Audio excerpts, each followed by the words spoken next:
Bonjour à tous, on se retrouve aujourd'hui pour un nouveau suivi lecture. Je vais vous parler de mes dernières lectures. Ça fait un petit moment que j'ai pas fait cette vidéo, c'était au mois de janvier, mi-janvier à peu près. Donc j'ai pas énormément lu, mais j'ai quand même quelques livres à vous présenter, donc on ne va pas trop tarder à faire cette vidéo. Donc la dernière fois, je vous parlais du livre que j'étais en train de lire, L'homme au manteau noir de Diane Setterfield, que j'ai mis longtemps à lire et ça explique le fait que j'ai assez peu lu ces derniers temps. J'ai vraiment mis beaucoup de temps à lire ce livre parce que j'ai pas tellement accroché. Donc je pensais que c'était un polar, un thriller au début et en fait il n'en est rien, c'est plutôt un livre un petit peu mystérieux et la couverture laissait vraiment penser que c'était un polar ou un thriller, le résumé également, mais il n'en était rien. C'est l'histoire d'un homme, William, qui vit sa vie, voilà. Il a plusieurs enfants, il est marié, etc. Et lorsqu'il était plus jeune, lorsqu'il avait 10 ans, il a tué un corbeau sans aucune raison. Voilà, il avait un lance-pierre et il a voulu s'amuser. Et puis il se trouve qu'il a tué un corbeau. Et des années plus tard, alors que ce premier événement de mort dans sa vie, donc quand il avait 10 ans, des années plus tard, il se retrouve avec plein de gens qu'il connaisse, plein de gens de son entourage qui décèdent les uns après les autres. Autant des personnes proches de lui que des personnes moins proches. Mais voilà, il connaît plein de gens qui vont mourir. Et c'est assez mystérieux. On se demande si ça a un lien avec ce corbeau qu'il a tué ou si ça n'a aucun rapport. Et à côté de ça, à chaque enterrement auquel il va, il voit un homme mystérieux habillé en noir. Donc il se demande qui est cet homme, puisqu'il est à tous les enterrements, même lorsque les personnes décédées n'ont aucun lien entre elles. Donc c'est un livre que j'étais vraiment super contente de lire. Je me disais ouais, ça va être génial, ça va être une histoire vraiment super intéressante. Et au final c'était une grosse déception. Je me suis totalement ennuyée, je n'ai pas du tout accroché au livre. Franchement j'en garde très peu de souvenirs, c'est pour ça que je ne vous en dirai pas plus. Parce que voilà, j'ai trouvé ça ennuyant, j'ai mis du temps, j'ai peiné à arriver au bout. Et il se passait pas grand chose et tout ce mystère pour pas franchement pour pas grand chose, c'était vraiment dommage. J'étais super impatiente de lire ce livre et c'était une énorme déception. Donc bon voilà, je vais pas m'attarder plus sur cette déception. Je n'ai pas aimé tout simplement parce que je me suis énormément ennuyée, parce que c'était pas du tout ce à quoi je m'attendais, parce que voilà, ce n'était pas quelque chose qui m'intéressait. Néanmoins, je sais que l'auteur a écrit un autre livre qui a eu beaucoup de succès, qui s'appelle Le 13e conte, qui a été énormément apprécié, contrairement à Le Monde au manteau noir. Donc peut-être que je retenterai l'expérience avec Diane Setterfield en lisant Le 13e conte, qui je pense pourra beaucoup plus me plaire que celui-ci qui était vraiment pas terrible. Alors je tenais ensuite à vous parler du livre que j'ai présenté dans mon dernier book haul. Donc il s'agit de Le Lac des Cygnes, donc adapté du ballet de Tchaïkovski, pardon. Et donc là, il est illustré par Charlotte Guesto. Comme vous pouvez voir, c'est un très joli album. Donc je vais vous montrer 2-3 illustrations. Voilà, j'espère que vous allez bien voir. Moi j'ai pas le retour caméra, je ne sais pas du tout ce que ça donne. Mais c'est un livre découpé, donc je vous en avais montré quelques extraits dans mon book haul, voilà. Et donc c'est vraiment magnifique. La découpe est tout simplement impressionnante, c'est un détail assez incroyable, c'est vraiment un véritable régal pour les yeux. Moi je suis absolument fan des illustrations de Charlotte Guesto et je trouve qu'elle a fait un travail formidable avec cet album.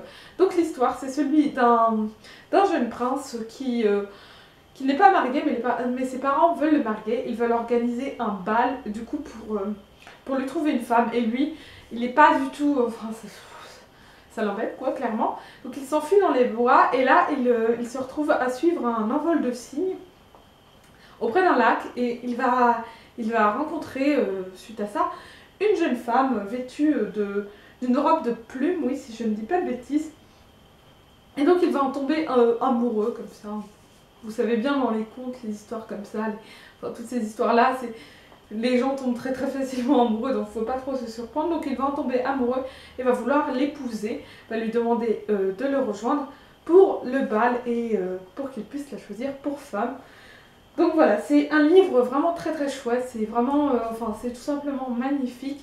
Il y a très peu de texte, tout passe vraiment dans ces illustrations et dans cette découpe que je vous ai rapidement présentée. Donc voilà une autre.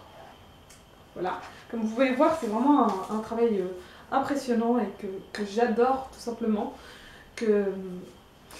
Voilà, dont je suis fan et je vous conseille vraiment enfin si vous avez l'occasion de lire cet album, de vraiment profiter des illustrations, de la découpe et pourquoi pas tout en le lisant, tout en le feuilletant, d'écouter la musique du Lac des Cygnes parce que bon, je trouve que c'est quand même un petit plus. En tout cas, ça m'a donné envie de m'intéresser de plus près à ce ballet.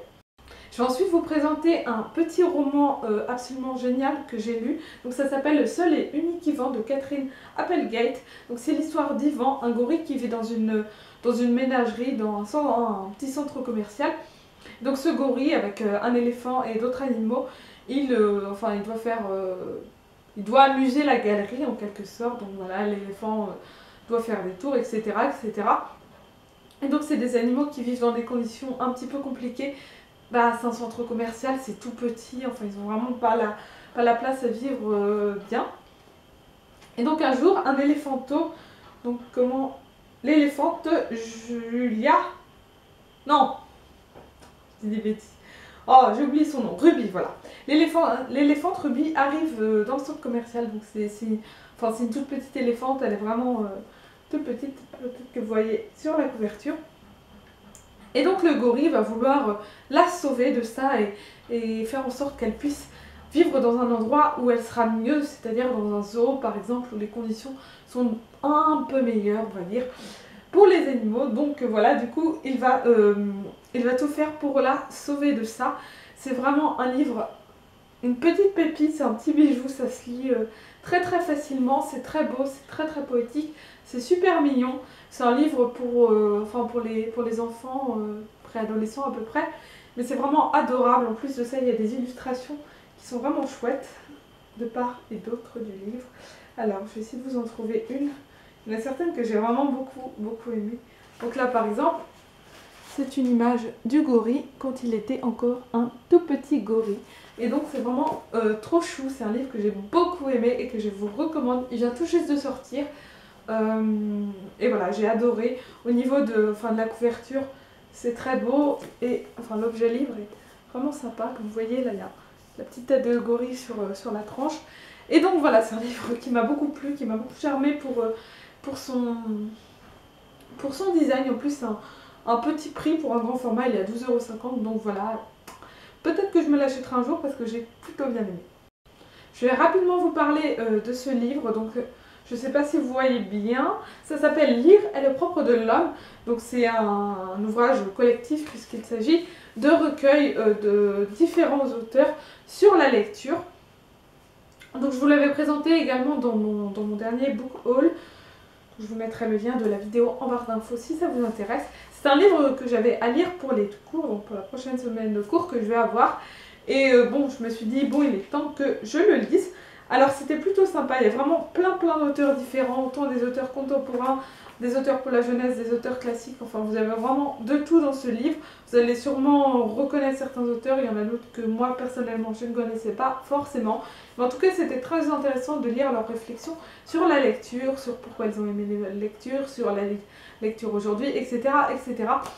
Donc voilà, c'est un petit bouquin sympa qui ne sera pas simple de se procurer, je pense, parce que là c'est un ouvrage qui était gratuit et donc on ne peut pas vendre. Mais bon, si ça vous intéresse, n'hésitez pas à vous renseigner pour essayer de le trouver, parce que c'est un truc qui est assez intéressant. Si jamais vous êtes de gros lecteurs, ça pourrait peut-être vous intéresser. Donc du coup, je voulais vous parler également de Marion, 13 ans pour toujours, de Nora Fraisse. Donc c'est un témoignage, ça faisait longtemps que je n'avais pas lu de témoignage, mais celui-ci m'intéressait particulièrement, puisque ça parle du harcèlement scolaire. Donc Marion est une jeune fille qui s'est suicidée à 13 ans, le 13 février 2013.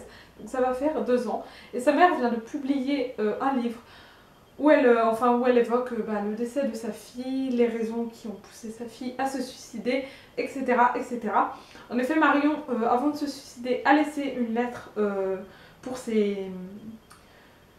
les autres élèves de sa classe, donc ceux qui lui faisaient subir des brimades. Elle a donné les noms de ces personnes. Et donc elle a elle a dénoncé tout ça, elle a un peu brisé le silence. Et malheureusement, à cause de ça, elle en est morte. Donc du coup, Nora Fraisse me raconte son histoire et son combat pour lutter contre le harcèlement scolaire et pour faire jaillir la vérité de la bouche des élèves, des profs, du CPE, du principal du collège de sa fille qui font comme s'il ne s'était rien passé et que Marion s'était suicidée pour une autre raison, malgré la lettre qu'elle a laissée. Donc c'est une histoire très triste comme vous vous en doutez, enfin voilà, une jeune fille de 13 ans qui se suicide à cause de petits cons, c'est vraiment dommage, c'est vraiment pas évident et je pense que cette mère est très très courageuse d'avoir parlé de tout ça comme ça. J'ai été très très émue en lisant ce livre, je l'ai vu l'autre jour dans 7 à 8 et j'en ai pleuré, c'est vous dire à quel point ça peut me toucher. Donc voilà, j'ai trouvé ce livre vraiment super intéressant. Personnellement, je connais beaucoup de choses sur le harcèlement, mais si vous voulez savoir un petit peu plus sur les chiffres, les choses comme ça, elle en parle un petit peu vers la fin, c'est pas... Enfin, elle n'en parle pas pendant des heures, hein, vous en faites pas, mais elle en parle un petit peu et c'est intéressant, du coup ça donne une idée de ce que c'est en réalité. Et donc voilà, elle parle surtout de ce que sa fille a pu subir et de ce qui s'est passé après son décès, enfin tout le monde qui pointait du doigt ses parents qui voulaient savoir ce qui était arrivé. Et voilà, ça soulevait beaucoup de problèmes et enfin, elle a eu beaucoup de gens contre elle, du coup sa mère, parce qu'elle voulait savoir ce qui s'était passé et parce qu'elle s'en prenait entre guillemets à des mineurs, donc ça a déplu, bien qu'elle ait toutes les raisons du monde d'être en colère, de vouloir savoir ce qui est arrivé à sa fille, et bien qu'elle ait, enfin voilà, c'est tout à fait compréhensible. Je veux dire, moi j'aurais un enfant qui se suicide à cause de personnes qui l'ont harcelé, c'est clair que je lâcherai pas. Je lâcherai pas tant que des sanctions ne seront pas prises et de véritables sanctions, parce qu'au jour d'aujourd'hui, ces gamins-là, ils continuent à vivre leur scolarité normalement comme s'ils n'avaient rien fait, alors qu'ils ont détruit la vie de cette jeune fille, alors qu'ils ont détruit la vie de ses parents, alors qu'ils ont détruit toute une famille. Donc voilà, vous me voyez un petit peu énervée, ça me révolte beaucoup. Donc voilà, c'est un livre très très intéressant. Si vous avez envie d'en savoir un petit peu plus sur le sujet, sur cette histoire particulièrement, je vous invite à lire ce livre qui est vraiment très intéressant mais assez triste. Et je vous invite également, si vous avez des questions à me poser, à aller en barre d'infos voir la vidéo sur la FAQ sur le harcèlement scolaire que j'ai lancée il y a quelques temps déjà. Donc je vais bientôt, je pense, tourner la vidéo sur le harcèlement scolaire. Il me faut juste quelque chose, un matériel pour que la vidéo soit bien. Donc voilà, je ne sais pas quand elle arrivera, mais j'espère que ce sera février ou mars. Ce sera vraiment génial parce que ça fait déjà un petit moment. En attendant, n'hésitez pas à me poser des questions. Il y a déjà pas mal de questions qui ont été posées sur Facebook, sur un peu partout.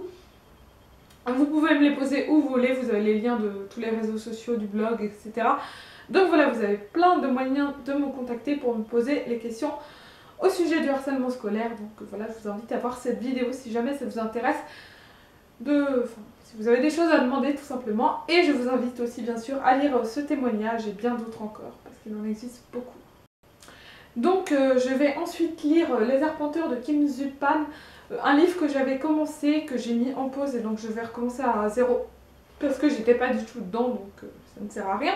Que j'avais commencé donc avant de lire Je suis le seul et unique Yvan, pardon. Donc voilà, donc c'est là il n'y a pas vraiment de couverture, c'est un service de presse. Mais en tout cas, c'est un livre que j'ai très très envie de lire, donc c'est pour ça que je veux vraiment être bien dedans et j'ai envie de le recommencer à zéro pour mieux comprendre l'histoire, parce que pour le moment, je ne l'ai pas bien lu. Donc voilà, c'est un livre que je n'ai pas encore commencé vraiment, du coup, je vous en reparlerai dans le prochain suivi qui devrait arriver un petit peu plus vite, parce que là, ça fait un petit moment que j'en avais pas fait. En tout cas, je vous retrouve bientôt pour une prochaine vidéo. N'hésitez pas à me dire ce que vous êtes en train de lire et à me dire ce que vous avez pensé des livres que je vous ai présentés. Ou bien me dire si vous les avez lus aussi ou si vous avez envie de les lire, voilà. N'hésitez pas à me dire ce que vous en avez pensé aussi, si je vous ai donné envie ou pas de les lire, enfin voilà. Ça me ferait vraiment plaisir d'avoir un peu plus de réactions en commentaire sur la vidéo, donc surtout n'hésitez pas, ça me ferait vraiment très très plaisir. En attendant, je vous souhaite à tous une bonne semaine et je vous dis à la prochaine. Salut!